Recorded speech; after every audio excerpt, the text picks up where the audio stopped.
뉴욕 증시 목요일장이 휴장한 가운데 국내 증시 중심으로 전략 살펴보는 시간 갖도록 하겠습니다. 김민수 펠리즈 투자인 리서치 대표 전화로 연결돼 있습니다. 대표님 안녕하세요.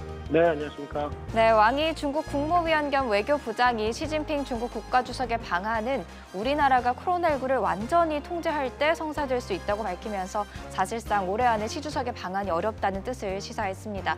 이에 대한 실망감 때문인지 중국 소비 관련주가 어제 약세 흐름을 보였더라고요. 이 코로나19 확진자가 증가하는 상황에서 연말 특수도 좀 기대하기 어렵지 않나 싶은데 전망은 어떤가요?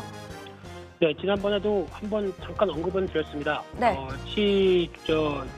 시진핑 주석이 방문하면서 나오기 전에 왕이 부장이 방문하는 것도 쉽게 말씀드리면 양치기 소년까지 비유하면서 말씀드렸는데요. 네. 너무 기대하지 말자란 쪽으로 말씀드렸는데 왜냐하면 이 부분이 지금 저희는 저희 입장으로 생각을 하죠. 한국의 입장을 생각하는데 중국은 중국의 입장으로만 생각할 겁니다. 네. 그렇다는 얘기는 일단 한국을 방문해서 일본까지 한번 이렇게 방한을 한다는 얘기는 어떻게 보면 이제 미국이 정권이 바뀌는 과정 쪽에서 어떤 주변국 관리를 하는 차원 정도가 아닐까라고 생각이 들고 있고요. 네. 약간 상징적 의미가 더 높지 실질적인 변화는 시진핑 주석 방문과 함께 나올 수 있는 흐름까지 생각했을 때 아직 좀 멀다라고 봐야 될 것 같고요.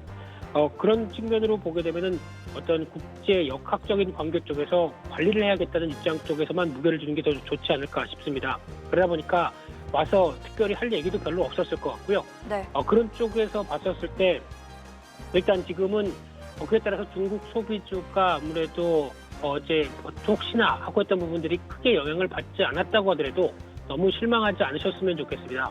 특히 이 부분 같은 경우는 오히려 지금 이제 코로나19가 다시 재유행이 확산되는 모습들이 크다 보니까 그에 따라서 좀 더 움츠린 측면들이 높다고 봐야 될 것 같고요. 네. 대표적으로 중국 소비주뿐만 아니라 코로나19 피해주가 모두 다 약간 좀 움츠려든 모습들인데 하지만 말씀드릴 수 있는 것부터 항상 방역 관리 잘하고 좀 더 신경 쓰게 되면은 이 또한 지나가겠죠. 그런 차원으로 봤었을 때 오히려 주춤한다고 하더라도 내년에 올해 기저효과와 올해 못했던 부분들이 내년에 변화가 될 가능성과 함께 변화를 체크한다고 하게 되면 오히려 실적 흐름들 선방한 종목들 같은 경우는 우리 지금 저점 매수도 충분히 가능한 시점이다라고 보면서 일단 그렇다고 해도 당장은 안 움직이겠죠. 네. 그래서 조금씩 가격 메리트가 나올 때마다도 약간 보유하면서 대응할 수 있는 시점은 돼 있다 이렇게 말씀드리겠습니다. 그렇다면 아무래도 이 기업 실적 위주로 선별적인 투자 계속해서 이어나가야 할 것 같습니다. 또 국내 증시가 11월 랠리를 이어가고 있습니다. 특히 코스피 지수 또다시 종가 기준 사상 최고치를 경신했는데요. 달러 가치 하락으로 외국인 투자 자금이 대거 유입됐기 때문이란 분석이 있습니다. 금융통합위원회가 경제성장률 전망치도 상향 조정을 하면서 당분간 우리나라가 매력적인 투자처가 될 수밖에 없다는 전망도 힘을 얻고 있는데 이럴 때 대표님이 보시는 좀 매력적인 업종과 종목 뭐가 있을까요? 네, 오늘 종목 얘기를 가득 채워서 한 30분간 말씀드리고 싶은데 시간 네, 관계상 저도 듣고 싶어요.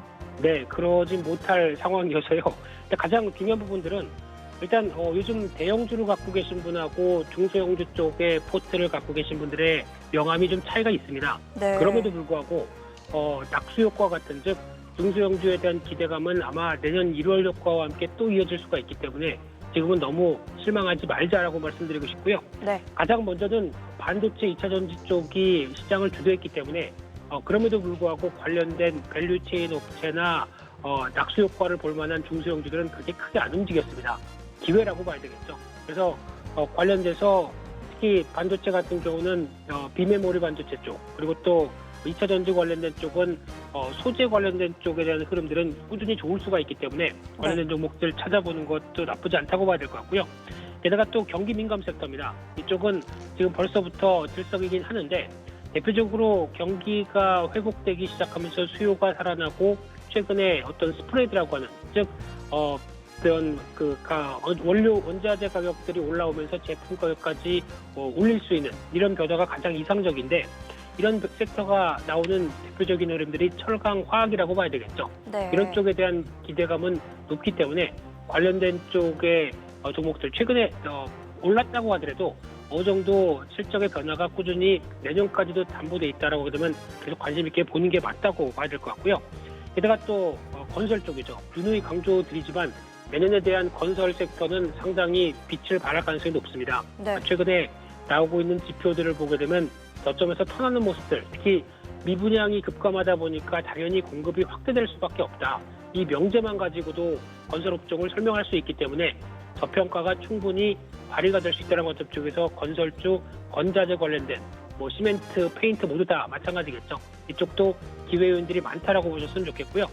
마지막으로는 친환경 관련된 쪽입니다. 근데 이쪽은 어느 정도 주가가 올랐습니다. 그렇기 때문에 지금 시장 성장과 함께 글로벌 트렌드다 보니까 기대감은 높은 부분을 반영했다는 점은 염두를 하시면서 일단 당장 추격 매수하는 것보다 좀 소외되고 어떤 출렁임이 나왔을 때 조정시 매수는 충분히 가능하다.